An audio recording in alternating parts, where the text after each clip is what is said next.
Tatlong tips na pwede mong gawin kapag may nangiinsulto sa'yo. 1. Titigan mo lang. Pagkatapos niya magbitiw ng insulto, huwag kang sumagot. Tignan mo lang siya. Proof of life. Kahit bungol. Pugakar.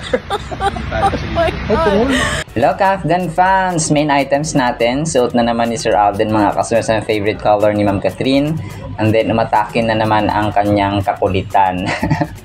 So pinakauna na nga rito mga kasembreros ay nag-post siya kagabi ng kanyang bagong brand endorsement pictures sa Vivo mga kasembreros, Vivo or V60 mga kasembreros. At ang suot nga niya rito ay parang dark green, parang kakulay nung sinuot ni Ma'am Catherine doon sa Canada meet and greet nila during promo ng Hello Love Again mga kasembreros. And parang sweater din yon yung kay Ma'am Catherine mga kasembreros, kasi parang taglamig at that time sa Canada mga kasembreros nung pumunta sila doon sa Canada para sa i-meet yung mga fans mga kasembreros at mag-promote ng tawag dito ng Hello Love Again nga doon mga kasembreros, na kung saan ay pinahawak pa ng mga babies mga kasembreros ang Kafdan doon nga sa Canada. So game na game din ang dalawa. Alam mo naman mahilig sa bata ang dalawang ito, si Sir Alden, malapit sa mga bata talaga ito. Talagang ito yung pansin ko sa dalawa, pareho silang mahilig sa bata. Si Ma'am Catherine, so ang ginagawa naman ng mga fans, parang pinagkakatuwaan sila, pinagtitripan minsan. Bibigyan nila ng bata ng baby for example, tapos pipicturan agad. So tapos ima-match na parang Fulkerson and Bernardo family in the future. So ang kulit lang din ng mga fans mga kasembreros, parang tinutukso-tukso mga kasembreros ang Kafdan para kunwari ay magpamilya na sila mga kasembreros na may babies na sarili. So ito po ay hawak-hawak ng Sir Alden, yung kanyang cellphone na minomodel mga kasembreros. And meron pa siya dito sa labas, nakaupo siya mga kasembreros. So actually brown, dalawa actually yung color motif, maliban sa favorite color ni Ma'am Catherine ang green. Nagsusuot din sila ng brown mga kasembreros. So hindi ko lang kung binago lang ang kulay dito, kasi parang nag-iba lang yung texture ng kanyang sweater na ito mga kasembreros. So hindi naman ako colorblind, kasi dito sa labas ay parang nag-brown na siya mga kasembreros. Parang unique, Tapos ang ganda ng background ni Sir Alden, So parang parang nag-iba-iba lang siya, yung kulay niya mga kasembreros. Pero if I'm not mistaken, dark green talaga ito.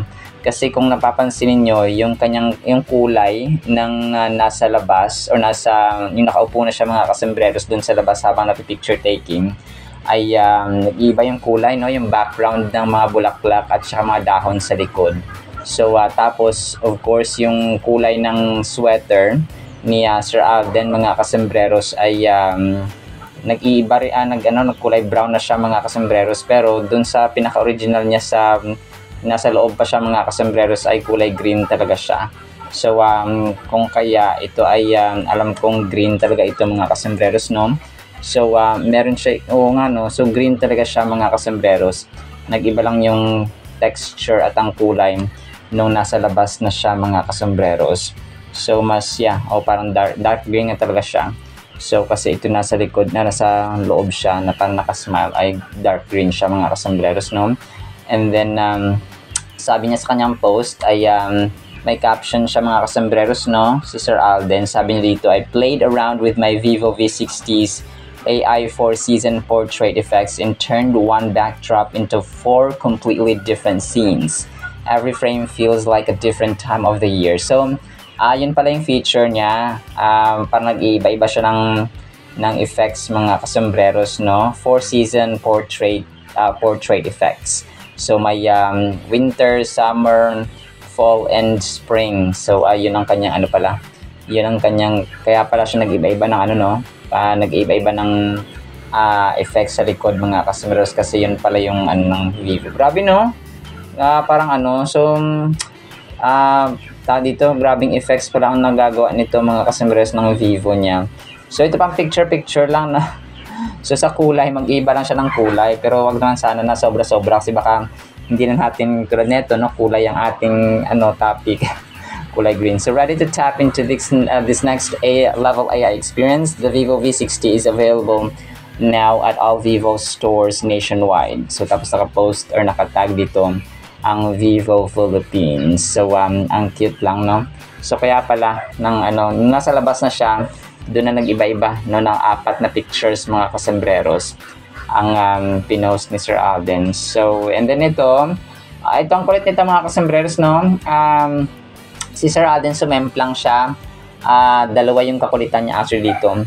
Sumemplang si Sir Alden, tapos sabi ni Christopher Martin dito, proof of life, sabing ganon, kahit sumemplang, bulol, sabi niya ganon, tapos charing, sabi ganon, pugakar. So ang caption niya dito, pugakar ka talaga, pugakar ka ng Pinas talaga, nilaban mo pa rin hanggang dulo, kaya idol kita, Alden Richards.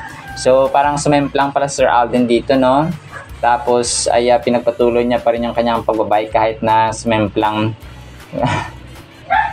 Sumemplang. Bakit niya kaya sinabing Bakit niya kaya sinabi yung bulol after sinabi ni Sir Alden na sumemplang? Hindi ko alam bakit sinabi niya gano'n mga kaso. So parang nagkape-kape sila dito mga kasembreros. Yung dalawang ito, nagkape-kape, parang minto. Parang basa pa yung dalawang ito. Hindi ko alam kung basa ng ulan or basa ng pawis mga kasembreros. So yun po, no. And then ito, another kakulitan dito mga kasembreros. Parang yung trend ngayon, si Will Ashley nakiuso na rin, no. 3 tips, sabi sa voiceover, 3 tips na pwede mong gawin pag may nang insulto sa'yo. Number 1, titigan mo lang. Pagkatapos niya magbitiw ng insulto, huwag kang magsumagot. Tingnan mo lang siya. So ang pogi din dito ni Sir Will Ashley mga kasembreros. So parang yung kay Sir Alden, matagal na video na to, tapos yung voice over bago. So kung kaya parang pinost lang din mga kasembreros. Pero yung kay Will Ashley, bago ito mga kasembreros, no? Tapos alam naman natin na si Sir Will Ashley ay idol at hinahangaan niya talaga si Sir Alden mga kasembreros when it comes to view sa buhay and the way you treat and consider life mga kasembreros, and yung mga acts of kindness and charity works ni Sir Alden mga kasembreros. So ito po siya. And then ito, next item natin, of course, no, yung prayer ni Sir Alden for today. Sabi niya, Dear God, help us to release our worries about tomorrow, trusting in your faithfulness to provide and guide us. Remind us that each day comes with enough challenges of its own, and your grace is sufficient to meet them. Encourage us to focus on today, taking actionable steps that align your will. Strengthen our resolve to make the most of the present moment, using our time wisely and living out our faith actively. May we rest in the assurance of your constant presence and care, confident that you hold our future securely. In Jesus' name, Amen. So, Amen and Amen, Pops Alden. So, vlog din natin ito, no? Itong, huwag ka masyadong mag-worry about tomorrow kasi tomorrow will worry about itself. And then, meron siyang pinost dito na sobrang lalim, no?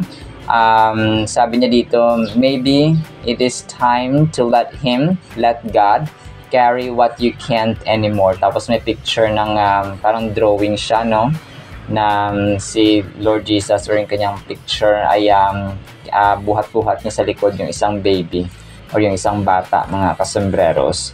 So the letterer ang dito ang gumawa, mga kasembreros. So parang may sasabi niya pag may masyadong mabigat na tapos hindi na kaya ay maybe it's time that you let God carry kasi hindi natin kaya, mga kasembreros. So yun po, no, talagang may mga bagay na mabigat minsan, so hindi natin kaya. So yun po. So actually yun natin sa ating captain items, no, so far. Sana po ay pangin po natin ang Word of God. Today is so ngayong araw, ha, abangan natin yung aking update dun sa ribbon cutting ni Ma'am Catherine sa next vlog mga kasombreros. So, sana pa ipangin po natin ang Word of God. Today is September 26, 2025. Birthday po ng kuya ko.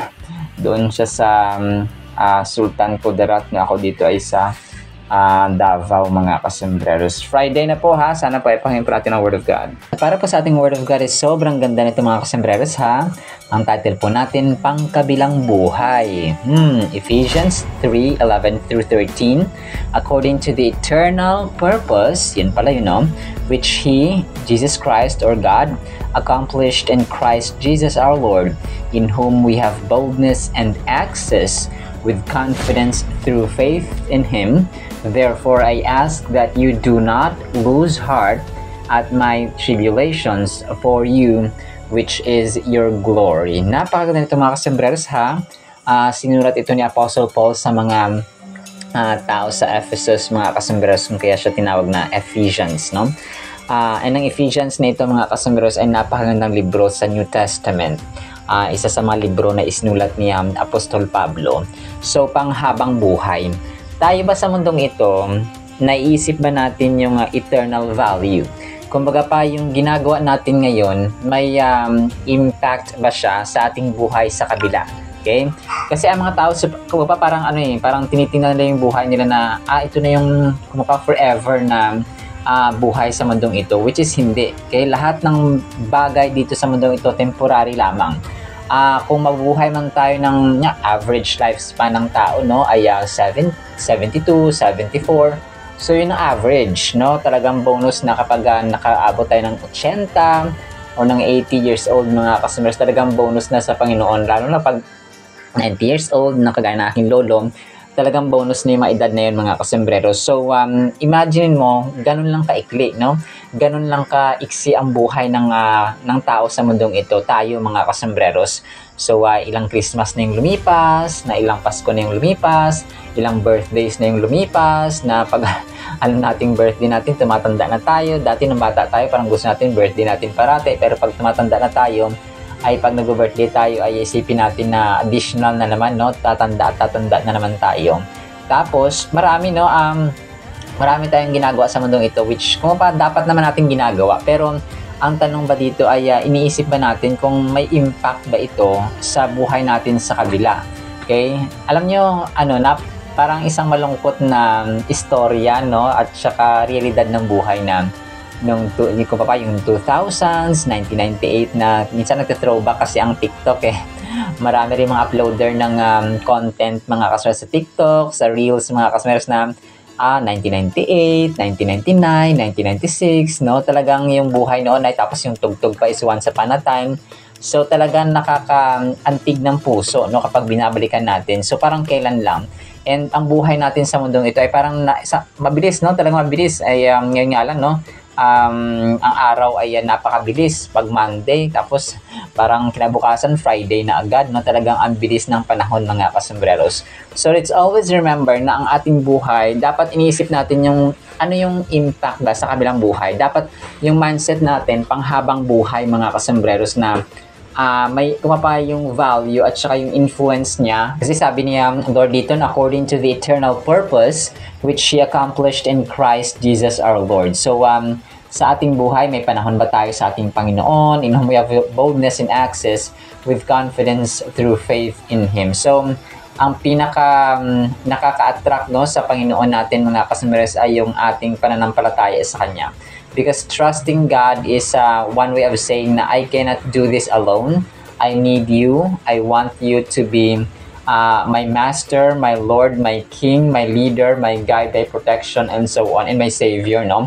We can embrace God's wisdom and purpose by understanding the depth, no, yung lalim mga kasombreros, ng Kanyang plano sa ating buhay. So, tayo may plano tayo sa ating buhay, yes, tama yun. Pero mas dakila, mas mataas, mas malalim, mas masaya, mas malawak, at mas loving, full of love mga kasombreros ang ating ang plano ng Diyos sa ating buhay. At ang passage nito sa Ephesians mga kasombreros ay nag-emphasize, no, ng mga misteryo ng eternal purpose ng Panginoon na kung saan ay na-reveal, no, na iswalat at na panaihayag mga kasembreros sa pagdating ni Lord Jesus Christ. Imagine niyo for how many years from the book of Genesis, Exodus, Numbers, Leviticus, Deuteronomy, Judges, Jeremiah, Daniel, Ezekiel, and so on, hanggang sa book of Malakay. So ang Malakay ang pinakahuling libro po sa Old Testament, tapos Matthew na agad. So imagine niyo yung inantay ng mga Israelites at ng mga tao, no, sa buong mundo mga kasembreros, na dumating ang Messiah, okay? The Son of the Living God, Jesus Christ mga kasembreros. So ito yung isa sa mga misteryo actually, no, na sinasabi dito ni Apostol Pablo na si Jesus Christ was about to be revealed. Kasi never siya na-mention mga kasembreros sa Genesis and hanggang sa Malakay mga kasembreros, no? Never po siyang na-mention doon. Pero nandun na siya mga kasembreros sa hindi lang siya, hindi lang na-mention, hindi lang na-reveal, hindi lang nasabi mga kasembreros sa Bible ang pangalang Jesus Christ, not until yun nga yung kanyang pagdating mga kasembreros sa four Gospels, Matthew, Mark, Luke, and John. So dito unang hinayag na kung magpasinulat at saka na-reveal si Jesus Christ, the expected coming Messiah mga kasembreros. Grabe, no?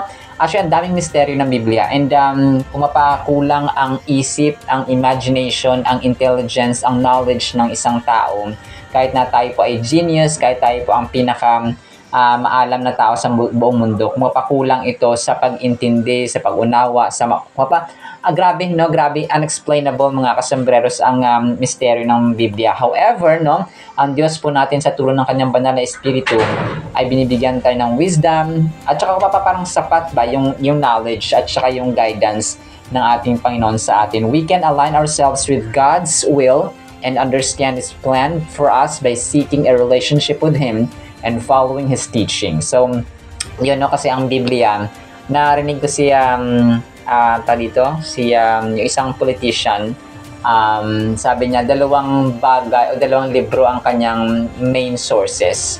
Una, ang Biblia, ang covenant, ang kasunduan ng Diyos sa tao, tapos ang batas, which is, or the law mga kasembreros, which is covenant naman ng gobyerno sa tao. So grabe, no, na-connect niya mga kasembreros yung covenant, kumbaga pa yung kasunduan, yung agreement ba ng Diyos sa tao, yung Biblia, tapos ang law, ang batas naman, or ang 1987 Philippine Constitution ay ang covenant naman ng gobyerno sa tao, sa mamamayang Pilipino. So ganun siya mga kasembreros, pero ang pinaka-basis naman ng lahat-lahat ng ito ay ang Biblia, kasi morality comes from the Bible, comes from God mga kasembreros, kasi ang morality, yun yung tama, mali, no? Tsaka yung dignidad, yung respeto ng tao, and so on. So bad and good, bad and evil, good and evil, right and wrong. So yun ang morality mga kasembreros, no?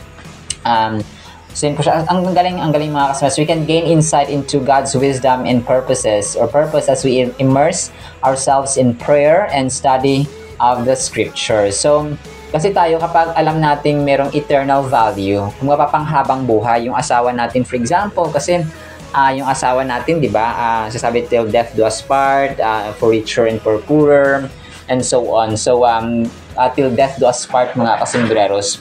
So ang kamatayan lang maghihiwalay. However, ang Diyos po natin hanggang kamatayan, hanggang sa kabilang buhay, okay, ay kasama natin siya mga kasembreros. So it's either sa hell, sa impyerno, of course, ayaw natin doon. Kasi eternal na yung mga kasembreros, eternal, as in eternal. Wala siyang katapusan. Forever and ever and ever and ever. Everlasting to everlasting to everlasting to everlasting to everlasting na po talaga ang heaven or hell mga kasembreros. So, kung kaya kapag tayo po ay nasa mundong ito, no, pinakamadali na actually yung gagawin natin. Yung yung magbasa ng salita ng Panginoon, gawin ang nasa Biblia, no, sundin siya, magkaroon ng relasyon sa Panginoon na close and intimate mga kasembreros, and then pananampalataya sa kanya mga kasembreros, and doing His will, no? Yun ang yun ang purpose ng tao sa mundong ito mga kasus, ang gawin ng kanyang utos, no? Yung greatest commandments niya ay love the Lord your God with all your heart, mind, soul, and strength. Tapos ang pangalawa naman ay mahalin natin ating kapwa-tao, kagaya ng pagmamahal natin sa ating sarili. So ayun po siya mga kasembreros. So we cannot live ng mga kasembreros na sabihin natin, kaya ko naman sarili ko, tatrabaho naman ako. Pero kapag wala kang panahon sa Biblia wala kang panahon sa panalangin at sa paggawa ng kalooban ng Panginoon, mga kasumberos, in general, ay useless po ang lahat-lahat ng ginagawa natin, mga kasumberos. Kasi nga, yung buhay na walang purpose ba, ay isang kawalan talaga sa ating part, mga kasumberos. Kasi ang Diyos natin, Diyos na siya kahit walang tao. Pero tayo, hindi tayo mabubuhay kapag wala siya, mga kasumberos. So, ganun po siya. So, as an application, think of God's love sa Ephesians, mga kasumberos, like a powerful Wi-Fi signal that reaches every corner of your life. So, parang Wi-Fi, no? Kasi kapag walang connection, ay hindi natin magagamit, mga kasumberos, at useless ang ating buhay. So, kung kaya panghabang buhay ang isipin natin na purpose natin sa mundong ito. Alright? Sinama sa ating Word of God, ha? Nawa po ipagpalaan po tayo ng pag-ibig, pananampalataya, pag-asa, wisdom na nagmumula sa ating Diyos na makapangyarihan sa lahat. In Jesus' mighty name we pray. Amen and amen. See you sa next segment, mga source, and paalam po. I love you.